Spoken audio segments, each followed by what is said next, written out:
during the time you spent researching and writing, Rob, it seems that we've passed peak transgender. Still widespread influence, no doubt, but that influence is on the decline. Why did it decline? I mean, I think that's right. Time will tell, but to use the Second World War analogy, it's kind of like we're in between D-Day and V-Day or VE Day. The beginning of the end, perhaps. Yes, that's right. The beginning of the terms. end. Why did it decline? Well, I think we've seen some of it in the public arena because the whole thing is unworkable, practically speaking, and so we've had public sort of pushback against men taking all the prizes in women's sports, or male sex offenders being put in women's prison and surprise reoffending. It just doesn't work socially, even if somebody's got a nimble enough mind to somehow justify it to themselves intellectually. It just doesn't work on the ground. It doesn't work medically. It's just, yeah. So the thing is riddled with not just intellectual contradictions, but just unworkability. So that's partly, I think, why we're seeing that. I mean, again, there's been some court cases, and as I mentioned already, some of at least the L's and the G's have been pushing back against the T, because now they talk about the whole T movement as a way of transing away the gay. So as they see it, they certainly see child and adolescent gender transitioning as a form of conversion therapy.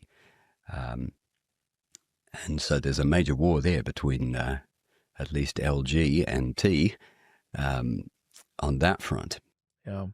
Do you still commonly hear people argue that it would just really work if everybody who disagreed changed their minds or were even eliminated or removed from public discourse? Because part of what we talk about when we're saying unworkability is that mental health, suicide, all sorts of these really damaging outcomes, in addition to the hormone therapies and the treatments themselves, and the damage that they cause. But we're seeing these are not producing the outcomes that were always promised. This will bring happiness. This will bring fulfillment. This will bring wholeness to you. I've not seen any indication that that's actually happening. No surveys that have indicated that. In fact, it seems that the opposite is produced.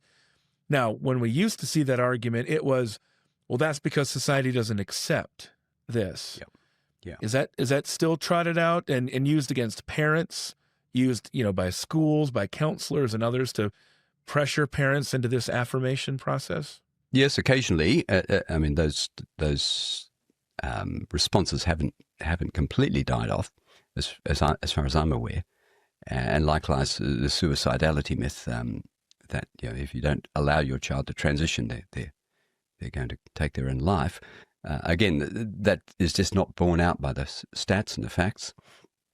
In fact, quite to the contrary, it seems that people's mental health declines and their suicidality increases post-transition. So I think there's just more and more evidence coming out that is just sounding the alarm and exposing the lie of some of these things. And then you've, of course, had the big reports, the CAS report in the UK and the Health and Human Services report in the US, and some of these systemic reviews that lie behind those that have really emboldened people in the medical world to really say what they've long thought, which is this is irresponsible, this is medical experiment, this is actually a medical scandal. So more and more doctors and therapists and others are now willing to speak up and risk their livelihoods as they become more and more convinced that this is a great source of harm. So I was at a conference just in Australia just a couple of weekends ago where there were again, medical people and all kinds of psychologists and psychotherapists and psychiatrists and some legal people, and not Christian by and large. I mean, many of them probably were, but the conference itself wasn't explicitly Christian, but these were just concerned professionals coming together saying we have to stop, at the very least, have to stop what's happening to children and adolescents.